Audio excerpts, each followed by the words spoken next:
Et nous sommes de retour au plateau après le journal. Pour la suite de cette émission, nous abordons notre troisième sujet, direction le Niger, libération de Salem Bazoum, fils du président déchu Mohamed Bazoum. Le tribunal militaire nigérien a accordé lundi une liberté provisoire à Salem Bazoum, fils du président Mohamed Bazoum. L'intéressé a bénéficié d'une liberté provisoire du juge d'instruction du tribunal militaire en date du 8 janvier 2024, donc c'est lundi, à charge pour lui de répondre à la justice dès qu'il sera requis. C'est ce qu'a indiqué une ordonnance publiée par le greffier du tribunal militaire. Il est âgé de 23 ans. Il a été détenu depuis la chute du pouvoir de Mohamed Bazoum. Son père, il a été gardé avec Mohamed Bazoum et sa femme. Plusieurs voix se sont élevées entre-temps pour demander la libération non seulement de Mohamed Bazoum, mais aussi de sa femme et de son fils. Voilà, son fils Salem a été libéré ce lundi, selon un communiqué publié par le tribunal militaire de Niamey. Nous en parlons avec vous. Je voudrais bien commencer par vous, Rodrigue Aego. On attendait justement une certaine libération de Mohamed Bazoum ou de ses proches. Peut-on dire que la situation commence par se décrisper avec cette première libération, celle de son fils Salem? Mais je crois que cette situation a commencé par être décrispée depuis que la CEDEAO a compris sa fausse route et est en train de revenir à la logique. Ça a commencé lorsque...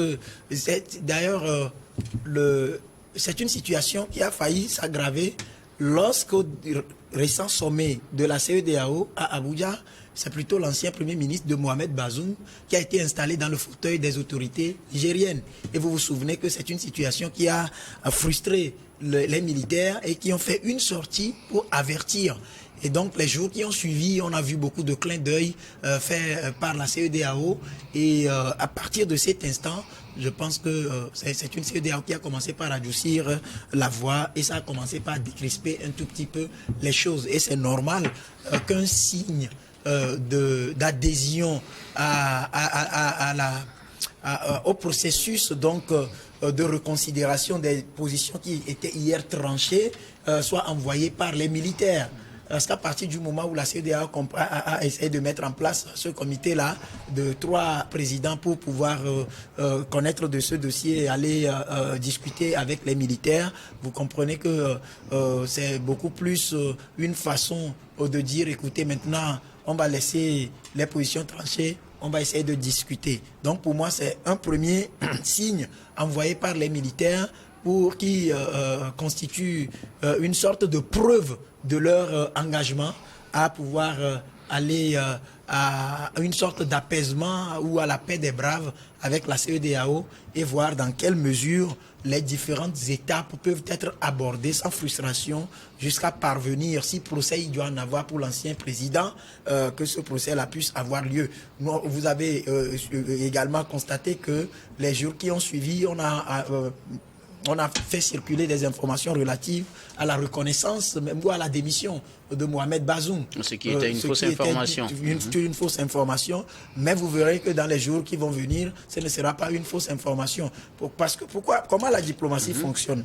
Les vraies diplomaties, ça, vous faites la lecture des choses. Vous comprenez que la CEDEAO n'est plus aujourd'hui dans sa position, je l'ai dit, va en guerre. Ce qui veut dire que dans les coulisses, il y a forcément un couloir qui est installé, qui sera exploité et chacun va envoyer un signal, un élément de preuve. Je pense que c'est ce que les militaires ont fait et vous verrez que de l'autre côté, il faudra que la CEDEAO aussi envoie un autre signal ça va s'équilibrer à un moment donné. N'oubliez pas non plus que les militaires avaient déjà dit qu'il n'est pas question que Mohamed Bazoum soit libéré. Mais ce n'est pas que son fils ne peut pas être libéré. Donc ils ont dit, le fils, il n'a pas 23 ans, il n'a pas peut-être joué beaucoup de rôles, comme on l'a vu au Gabon, avec le fils de Ali Bongo. Et donc c'est normal, ils ont fouillé, parce que contre le père, ils ont dit détenir assez d'éléments de preuve de traîtrise. Et donc du coup, si le fils n'est pas mêlé, à un moment donné, et peut-être qu'ils se sont rassurés qu'il ne constitue pas de menace ni de danger, et ils ont aussi peut-être compris ou ils ont peut-être envisagé ou peut-être ils sont parvenus à un engagement ou à des engagements comme quoi le fils, tu l'as dit tout à l'heure, va rester non seulement à la disposition de la justice, mais aussi pourra répondre en cas de besoin. Et donc, si ces éléments-là sont réunis, c'est normal qu'ils soient libérés, qu'ils prennent une quelconque destination pour aller se refaire une certaine santé, remettre l'ordre dans ses idées et voir à peu près ce qu'il pourra faire de son avenir. Une libération aussi qu'il faut peut-être aussi mettre à l'actif de la diplomatie togolaise. Vous connaissez ma position sur cette question de diplomatie togolaise. C'est une position toujours braquée. Il faut nier aujourd'hui que quoi? Que la diplomatie togolaise a fait quelque chose là-dedans. En janvier 2023, j'étais dans ce studio avec 2 ministres et j'ai été clair sur ce sujet. Aujourd'hui, dans la famille de Bazoum, il y a la joie parce qu'on a libéré Salem. Vous pensez qu'au Togo, il n'y a pas des familles qui attendent à connaître aussi cette voie? Est-ce pour autant qu'il faut nier ce fait? On ne peut pas être en train de faire le contraire de ce qu'on prône à l'extérieur. Oui, mais on ne peut Rodrigue, pas, logiquement. Je vous comprends tout à fait. Ne m'amenez pas à parler de diplomatie. Mais est-ce que là, nous parlons d'un sujet Niger, oui, où le Togo est intervenu. Est-ce qu'il ne faut pas quand même reconnaître cela? Écoutez, quand vous prenez le porc qui est sorti de la boue que j'ai vu dans sa maison, et qu'à la porte de sortie de sa maison, on le lave, ne me demandez pas de dire que le porc est propre. Il est propre au moment où vous le voyez quand même. Non, mais je l'ai vu dans la boue. Il faut reconnaître quand même au moment où on le lave, il était propre au moment où on le lavait. La Bible, il a dit quelque part dans la Bible que le porc qu'on sort de la boue et qu'on a lavé ne doit plus retourner à la boue.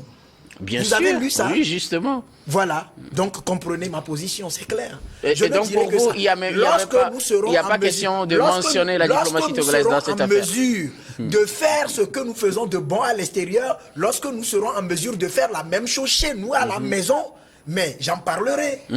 Pour le moment, il y a des familles, en décembre par exemple, on a essayé de faire les pieds et les mains pour trouver des vivres et envoyer aux détenus politiques en prison. Mais au même moment, ce n'est pas moi qui le dis. J'ai lu des articles où on a dit que les gens qui ont reconnu avoir détourné les sous, les gens qui ont reconnu être auteurs de corruption étaient en train de payer l'argent qu'ils ont détourné. Mais entre-temps, il y a eu quel procès? Non, ça c'est la politique de poids. Si vous voulez qu'on en parle, il y a assez d'éléments. C'est pas moi qui le dis. Merci ne m'emmenez pas à dire le contraire de ce que je ne veux pas dire. Merci beaucoup, Rodrigue Aego. Cela ne m'empêche pas de revenir à vous. Ildefonse voulait réagir. Oui. Nous parlons de cette libération du fils de Bazoum dans laquelle a été intervenue la diplomatie togolaise. Je voudrais rebondir sur ce que Rodrigue a dit. Le bon sens voudrait qu'on reconnaisse si c'est bon, que c'est bon. Et le bon sens recommande également qu'on dise, tu le fais bien à l'extérieur et chez toi. Parce que tu dois balayer chez toi d'abord, avant d'aller balayer chez autrui. Ah ouais. Et c'est dans ce contexte que je suis bien d'accord avec lui. Parce qu'on en parle. Moi, j'ai écouté la politique parler de détenus politiques au Togo. Alors, s'il en est ainsi, il faudrait que le chef de l'État qui fait office de faire les couloirs pour que tout cela se passe, qu'il essaie de le faire chez lui aussi pour que les Togolais que nous sommes aussi heureux. Ça, c'est juste une parenthèse pour dire à Rodrigue de garder tout son calme. Le bon sens voudrait que quand tu cherches le bien ailleurs, il faut le chercher aussi chez toi. Ouais, le bon sens voudrait aussi que dans les analyses, quand c'est bien fait, il faut le dire aussi. On vient de le dire. Et je crois que Rodrigue a compris. Mais il ne dit pas le contraire de ce que je dis. Alors, il a fait allusion tout à l'heure à la CEDEAO. C'est l'occasion que vous m'offrez de parler de la CEDEAO. Justement, de la CEDEAO. Depuis que cette affaire de coup d'État a commencé avec les sanctions. Alors, mais on se pose une question. La question de la crédibilité de la CEDEAO par rapport à la démarche de jusqu'au boutiste dont a fait cas tout à l'heure Rodrigue dans son analyse. Aujourd'hui, la libération de Salam, c'est une infime victoire. Parce que ce n'est pas lui le sujet, c'est le père qui est le sujet. On dirait aujourd'hui que Bazoum est libéré, vous allez voir le tollé que cela aurait provoqué. Mais au-delà de tout cela, ça pose également le problème de la fragilité de la CEDEAO. Elle est fragile. En quoi est-elle fragile? Elle est fragile parce que au lendemain du coup d'État au Niger, qu'est-ce qu'elle a dit? Nous allons faire la guerre aux nouvelles autorités. Jusqu'aujourd'hui, est-ce que cette guerre a eu lieu? Il y a ça. Et au sein même de cette même CEDEAO, il y a des États qui se regroupent pour créer une monnaie. Ils ont l'intention, en tout cas, ce n'est pas encore lancé. Ah mais attention, là où ils sont là, c'est possible que ça se fasse. Et tout ça, ça pose la question de la fragilité de la CEDEAO. Voilà pourquoi je suis d'avis avec lui quand il dit, quand il faut analyser les choses, il faut savoir prendre des décisions. Si en amont, ces négociations de couloir avaient été faites, je suis sûr qu'aujourd'hui on ne dira pas que oh, la CEDEAO, elle a dit ça, elle n'est pas arrivée à le faire. Non. Et alors, j'ai noté également dans son développement cette question de traîtrise. Il a parlé de traîtrise aggravée, de Bazoum. Pour le cas de Bazoum, oui. Et moi j'ajoute que, entre-temps, il y a eu également tentative d'évasion. Tout ça, là, ça corse la position des nouvelles autorités. Et pour vous, c'est ce qui fait que lui, il n'est pas libéré. Il y a d'autres choses. Parce que si on trouve dans les dossiers, des dossiers qui font preuve de trahison à un niveau donné, je crois que demain, il sera soumis devant la justice. Et je crois que la justice aura son mot à dire. Merci beaucoup.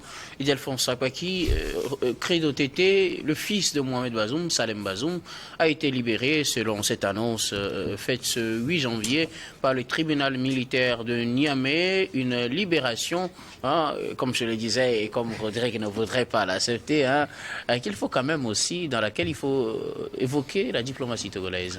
Oui, je voudrais commencer par deux anecdotes. Premièrement, je dirais à la compréhension de tous ceux qui nous suivent que la myopie est un mal capital. La myopie est un mal capital. Lorsqu'on décide délibérément d'être myope et de ne pas savoir reconnaître les efforts... Les myopes ne sont pas des myopes volontaires. C'est pourquoi je dis c'est un mal capital. Je ne parle pas comme celui qui parle tout le temps de sous les tropiques mais n'a pas le courage de dire où se trouve ces tropiques-là. Et le second point, c'est de dire on peut beau ne pas aimer un danseur, mais apprécier qu'il est un danseur. On peut ne pas aimer le danseur, mais apprécier les qualités de danseur qu'il est. Aujourd'hui, depuis que la crise entre le Niger et la CEDEAO est née, on connaît la posture qu'a adopté la diplomatie togolaise. Rodrigue ne voudrait pas. Et je suis d'accord, je le comprends dans son rôle. Si Rodrigue acceptait que la diplomatie, s'il acceptait finalement que la diplomatie togolaise est agissante, donc c'est qu'il est en train de ravaler tout ce qu'il avait débité il y a des mois sur ce plateau. Mais la diplomatie togolaise... Il n'y a rien à faire des analyses concrètes, de dire quelque chose... Je n'en disconviens pas, tu voudrais me laisser aller au bout. Allez-y. La diplomatie togolaise, depuis le début de la crise nigérienne, a été agissante, je dirais même ensorcelante.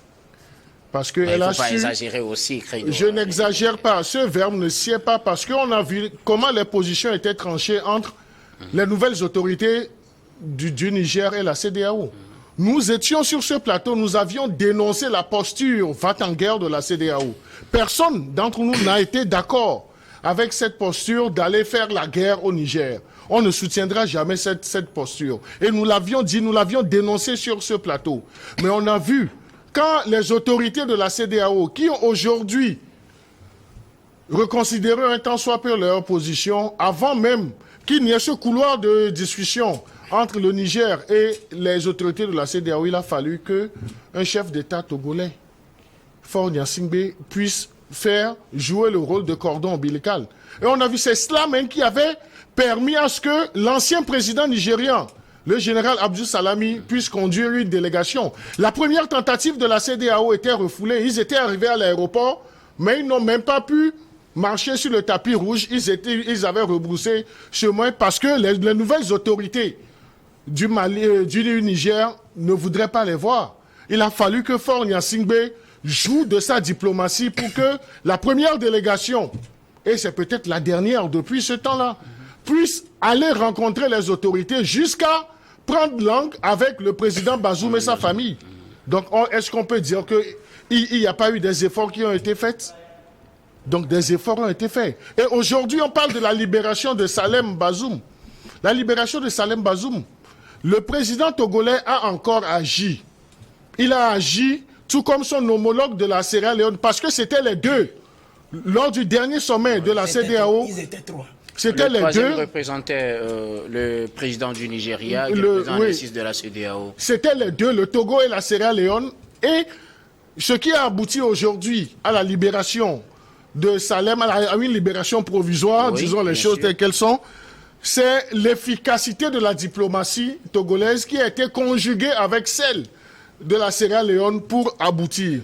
Ildefonse parlait tantôt de petites victoires, mais je dis, les petites victoires cumulées ou bien accumulées deviendront de grandes.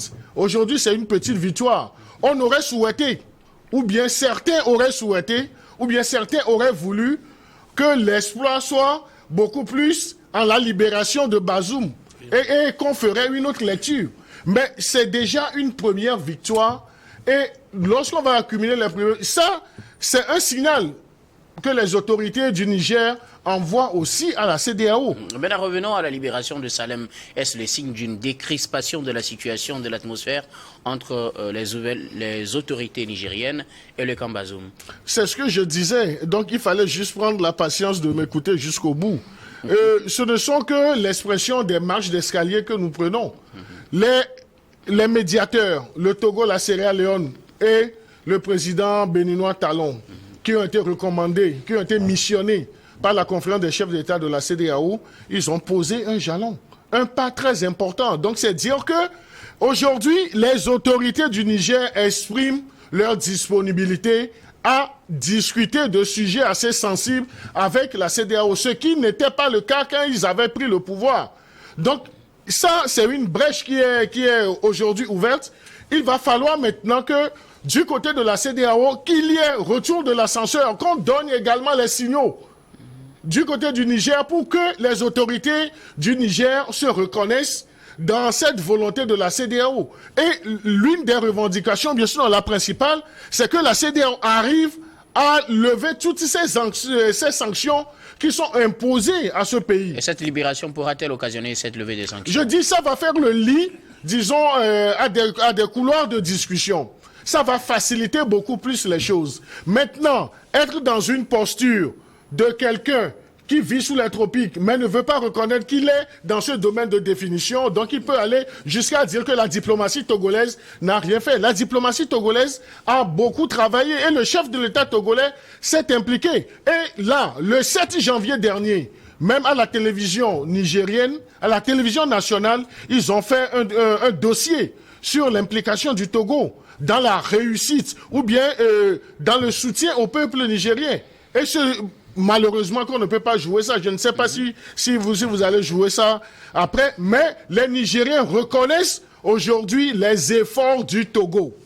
Les efforts du Togo. Et les efforts du Togo ne sont pas innés, ce sont des efforts qui sont basés sur une diplomatie, même si tu ne voudrais pas que je parle d'ensorcelante, mais je dirais elle est efficace. Elle est agissante et c'est une diplomatie qui est également envoûtante. Donc reconnaissons cela et demandons beaucoup plus à ces missionnaires que sont le Togo et la Sierra Leone d'œuvrer à ce que le calme, que le cordon ombilical puisse toujours exister entre le Niger et la CEDEAO pour le bien de la communauté. Merci beaucoup. Oui, Rodrigue, vous voulez réagir rapidement? Écoutez, j'ai suivi religieusement Credo et je l'apprécie beaucoup dans ce rôle. C'est pas facile. C'est pas facile du tout. Non, il n'a jamais été question de rôle. C'est un rôle que j'ai... Rapidement, le temps est contre nous. On a un autre sujet à aborder, s'il vous plaît. Non, je ne ferai pas cet abus de langage pour dire que Rodrigue aussi serait dans un certain rôle. Personne n'est dans un rôle. Alors, rapidement, nous faisons des analyses. Nous sommes en train de faire des analyses. Mais aller jusqu'à dire... Tu m'as donné la nationalité d'un pays sous les tropiques tout à l'heure. Non, du moment où toi-même, tu n'as Ça, pas le c'est courage d'assumer tes propos. Ça, c'est juste. Donc tu veux toujours parler sous le sceau. Pour détendre l'atmosphère, on va à ces propos, Voilà, s'il ça vous plaît. c'est juste une parenthèse. Écoutez, soyons sérieux. Non, mais c'est une parenthèse qui est très importante. Je ne dis pas. Reconnaissons les efforts qui sont faits au plan Je national. ne dis pas que le Ce n'est pas parce que vous combattez un Credo, s'il système vous plaît, politique Credo, s'il vous plaît. que vous allez dire que tout ce que le système s'il vous politique plaît, fait n'est pas laissez bon. Rodrigue Est-ce que j'ai s'exprimer, la s'il vous plaît. parole? Vous avez la parole. Je ne Non, dis tu pas- as la parole pour dire des Écoutez, choses qui sont bien. Vous savez ce qui se passe? Quand vous allez à la maternité, vous êtes une femme qui cherche, Rapidement, s'il vous plaît. désespérément un enfant que vous n'en trouvez pas. Lorsqu'un enfant naîtra et que la famille de l'enfant sera en train de sourire, d'applaudir, de chanter, de crier, vous serez en train de pleurer jusque dans votre âme. Mais Vous il savez faudrait pourquoi? quand même être Vous heureux savez avec pourquoi? ceux qui en ont Non, trouvé. vous savez pourquoi? Ne soyez pas hypocrite. Vous savez pourquoi? Parce que ce qu'ils sont en train de célébrer, vous auriez aimé l'avoir chez vous. Vous Mais c'est auriez Dieu qui aimé donne. l'avoir. C'est Dieu Non, qui non, donne. J'ai L'homme donné un ne exemple. crée pas la vie. J'ai donné un Non, exemple. l'homme aussi. ne crée pas la vie. J'ai donné Le temps un est Cet exemple exemple aussi. biaisé, Nous allons ça ne marquer, nous répond allons pas poser au tout à l'heure. sujet dont Rapidement, nous vous avez débattons. encore quelques secondes pour Je dis terminer, s'il bien vous plaît. que les Togolais veulent aussi qu'on libère leurs enfants injustement emprisonnés. Merci pour beaucoup. qu'ils puissent aussi Le message est passé, se je crois que réjouir. Le message est passé Le message est clairement clair. parce que On l'a tu joues compris. également un On l'a rôle. compris, merci beaucoup. Nous allons marquer la pause, puis on revient pour la dernière partie de cette émission.